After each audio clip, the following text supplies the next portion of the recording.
Taking a look at the example page 18, the first two examples are exactly like the other problems I did on page 17.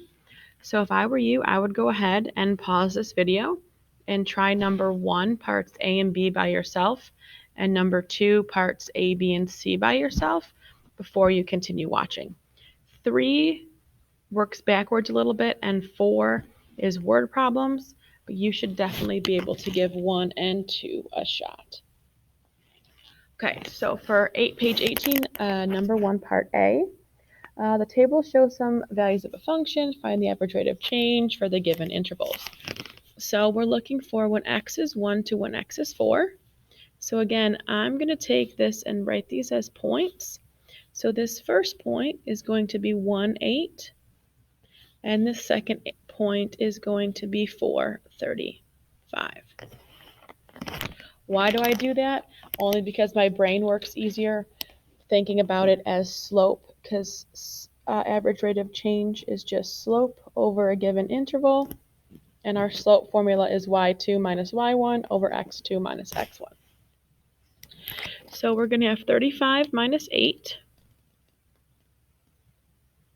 over 4 minus 1,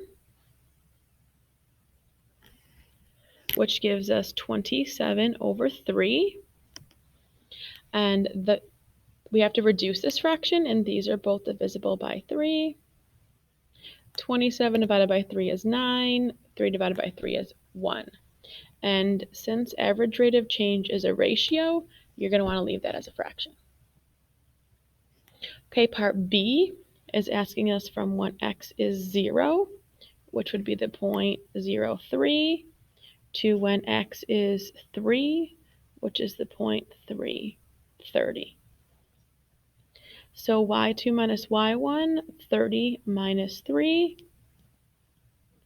over 3 minus 0. That would give us, again, 27 over 3, which reduces to be 9 over 1.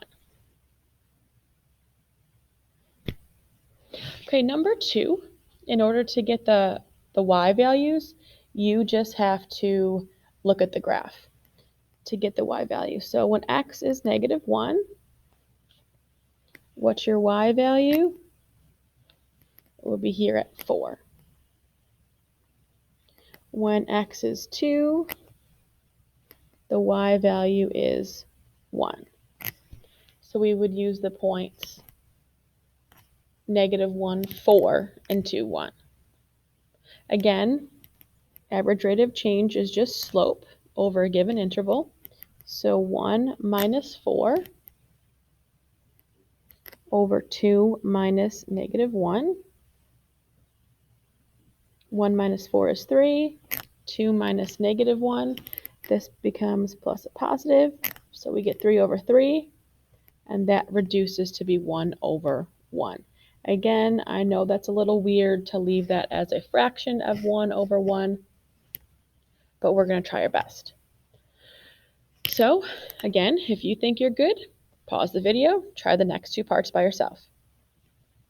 When x is 0, our y value is 1. When x is 3,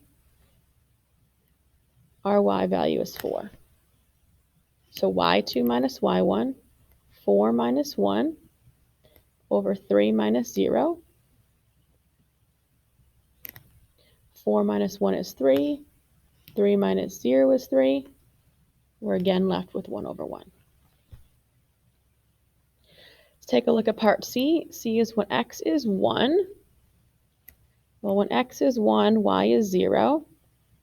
To when x is 3, that would be when y is 4.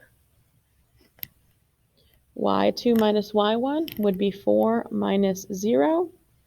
x2 minus x1, 3 minus 1. That would give us 4 over 2. These are both divisible by 2, and we would be left with 2 over 1.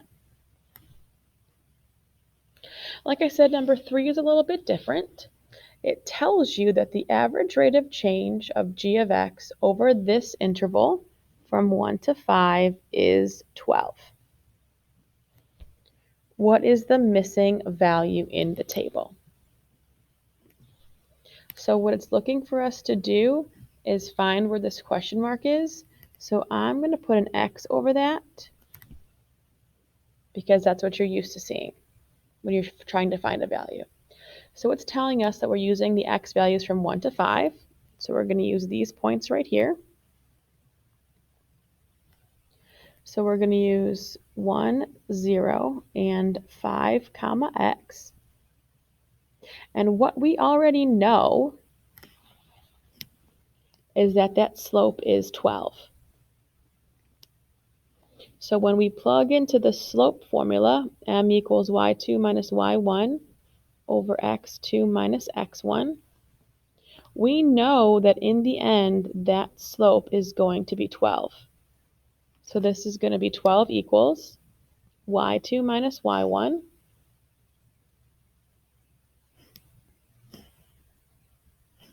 which is x minus 0. And you don't care that it's a variable, you're still going to treat it the same, over 5 minus 1. And then we're just going to work out this equation here. I'm just going to have to go to the right. So the 12 is not going to change. X minus 0 is x. 5 minus 1 is 4. And then to solve this, we have to put this over 1. X times 1 is x. 4 times 12 is 48.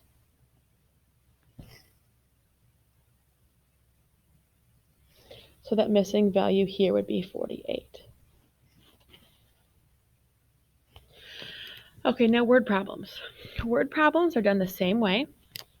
Here's what you have to remember. Is your unit is going to be your y value, and your time is going to be your x value. So a climber is on a hike after 2 hours, so we know that's going to be our x value. He is at an altitude of 400 feet, and that's going to be our y value. So we have our first point, which is 2, 400. After 6 hours, he is at an altitude of 700 feet. So now we're going to be 6, 700. Calculate your rate of change. So y2 minus y1, 700 minus 400 over 6 minus 2. That would give us 700 minus 400 is 300. 6 minus 2 is 4. I know these both are divisible by 2. That would give us 150 over 2. And then this is also divisible by 2. And that would give us 75 over 1. The only thing you have to make sure you do with word problems is to label your numbers. So on top is your unit. In this case, it's your feet. So this would be 75 feet.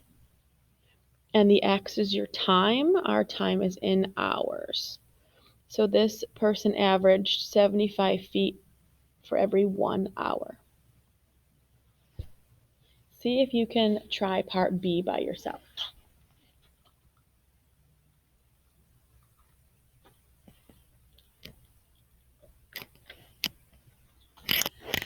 Okay, a teacher weighed 145 pounds in 1986, so that would be the point.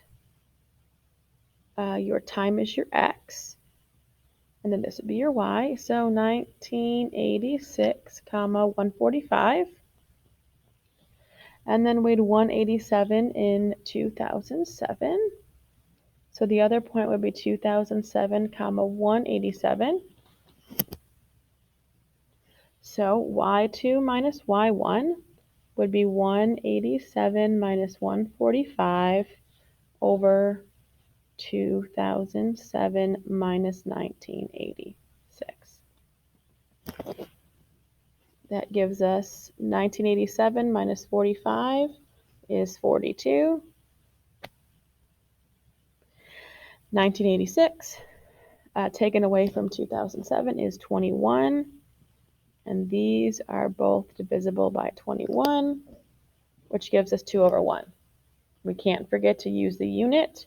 So the unit is pounds for your Y. And this is years for your time. So this is page 18, and this is what it should look like. And then that is all of the new information for quarter 1.